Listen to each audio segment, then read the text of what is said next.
So a few months back, I knew a guy. He had a mind like a pinball machine. He came to me and he was asking, "What's the top 5 articles that you've written that would get me to this place of extreme magical ability in the shortest period of time? Or what are the books or the things that I could do?" He was a good enough guy. But the one thing that he did not want to hear was that he needed to slow down.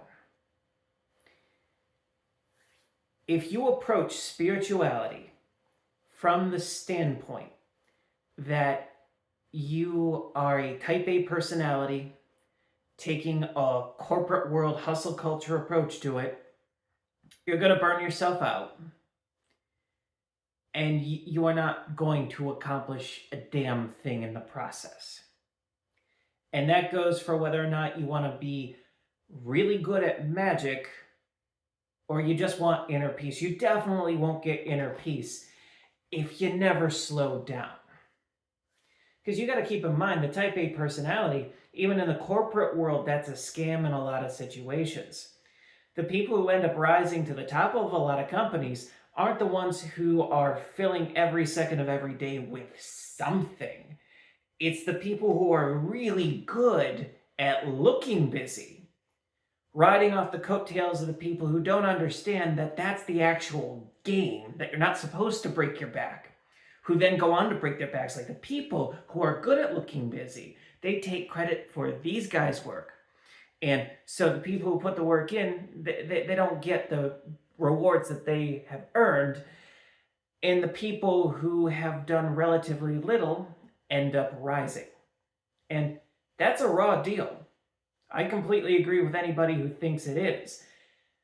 I don't necessarily agree with the idea of turning completely cynical as a result of that, because the people who are breaking their backs, they need to sit down and think, why did I break my back?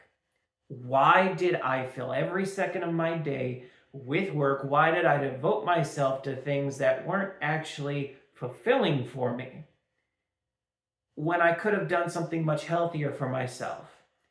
And I would be in the same position in life. I would be in a much better position psychologically, and I'd have a much healthier life outside of work. You can apply a very similar principle to spirituality, except you can't fake your way to the top. You've got a lot of frauds who do good business being frauds. But inner peace, being healed, being well adjusted, having good relationships, it's not something that you can fake.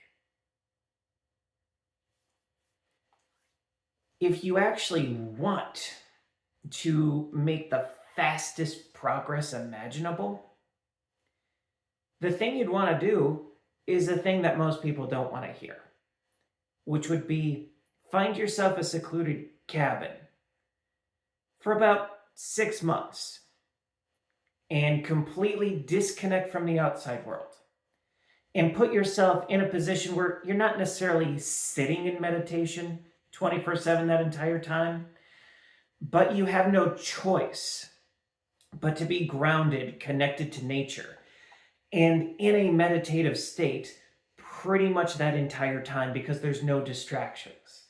It's just you. It's just your thoughts. It's your creativity. It's your connection to nature, and it's your connection to yourself. At the end of the day, regardless of what teachings you're adhering to, regardless of what system you're studying, that's the core of it. The core of it is always going to take you back to nature. The core of it is always going to take you back to yourself. The core of it is always going to take you back to your connection to the divine and your connection to everything else. Everything else it's just a means of getting there. And there's a lot of different systems and tools that are there to serve different people. There's no one-size-fits-all solution to everything. I can say from firsthand experience, there's breath work that does wonders for me, but other people can't use it, either because of physical issues or it's triggering to them. They get into it and they start having a panic attack, and that's no good. And I don't do very well with the kind of meditation where you just sit there. I either need to be walking out in nature, or I need to have something to focus on, like my breathing. So you could buy an entire stack of books.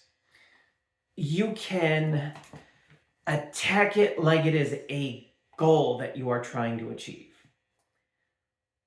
But you're just going to burn yourself out. You're going to spin your wheels.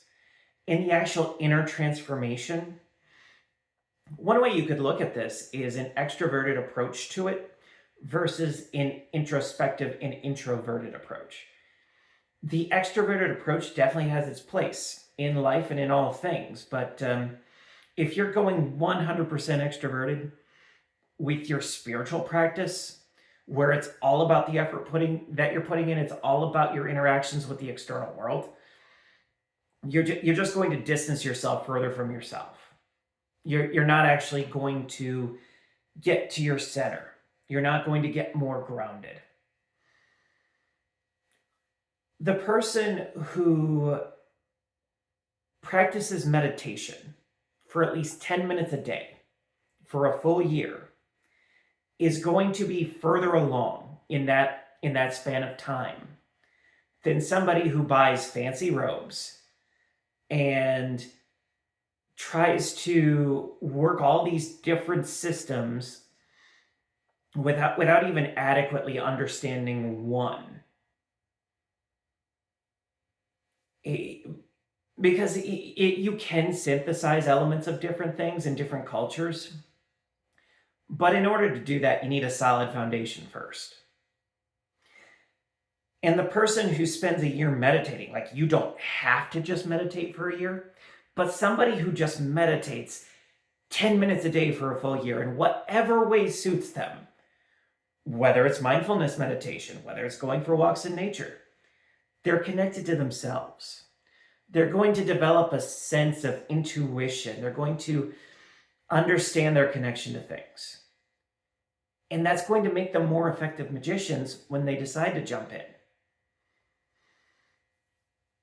So, if you are looking to advance in any regard, and this applies to any area of your life, don't think about how much you can do. Think about the one or two things that you can do that are going to accomplish the most, and focus on those, get those down, turn them into habits, build them into structures. And once you've got that, then expand outward. Because then you can actually figure out, okay, I have this, what pairs well with it? Because if all you do is just throw everything at it, well, that's how people end up destroying their psychic firewalls and resorting to things like ayahuasca and completely hollowing themselves out, getting taken over by the ayahuasca demon. So please don't do that. And nothing against psychedelics. Just make sure that if you're doing psychedelics, that you're doing so with the aid of people who know what they're doing, who can guide you through the process, and that don't come from rather shady areas of the downtown area where you live. So if you like the video, go ahead and leave a like below. If you haven't subscribed yet, please do. You can find my website, my contact information down in the description below, including my services. It was great talking to you guys tonight, and I'm looking forward to talking to you tomorrow.